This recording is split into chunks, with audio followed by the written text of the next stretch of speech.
बिस्मिल्लाहिर्रहमानिर्रहीम अस्सलाम वालेकुम दोस्तانو उम्मीद लरम تاسو به روغ جوړ او خوشاله وي او ژوند په مازوګ په دوستانو بونیر کې ډیر زیات ظلم شوی دی زیاتې شوی دی بونیر یو ځل بیا په وینو سور د دوه ګروپونو میانس کې جګړه شوی دی هغه جګړه کې فایرینګ شوی دی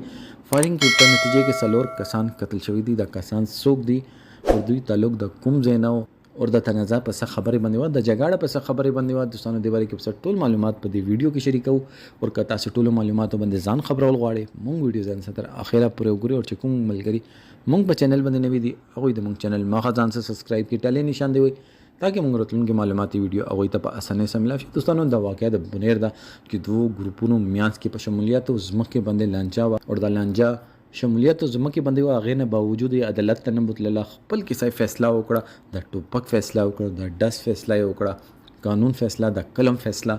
کدوې کړي وانه کې دا شي د سلور زندګیانه چې دي د بچوا دوستانو سوال دلته دغه دا چې دوی د فیصله کا په عدالت باندې کړي نه کې دا شي د سلور زندګیانو سره چې کومې زندګیانه منسلک دي هغه بچي هغه تورچري هغه میندې کې دا شي هغه الله نه بعد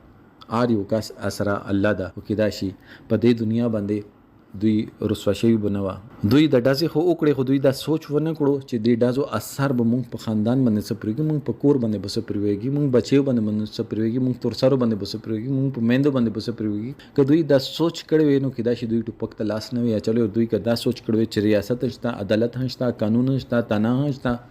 جرګه شته چې کومه خبره په جرګې باندې کېدلی خبره په خبرې باندې ختميږي کدوې د خبره په خبرو باندې ختمه کړي ونه کېدا شي دا کسان بو قتل شوی نه دا ما حساب صاحب بے ګناه قتل شوی دی انسان ډیر زیات نازک چیز ده دا زندگی چې دا د دشمنیت په ډیره زیاته وړه زندگی ده الله پاک انسان اور نه د پیدا کړ الله پاک انسان د خاطر نه پیدا کړی دی خو هر څوک ځان سره اور ګرځي اخر ولی دا اور صرف هغه نس وځي هغه د ټول خاندان سوځي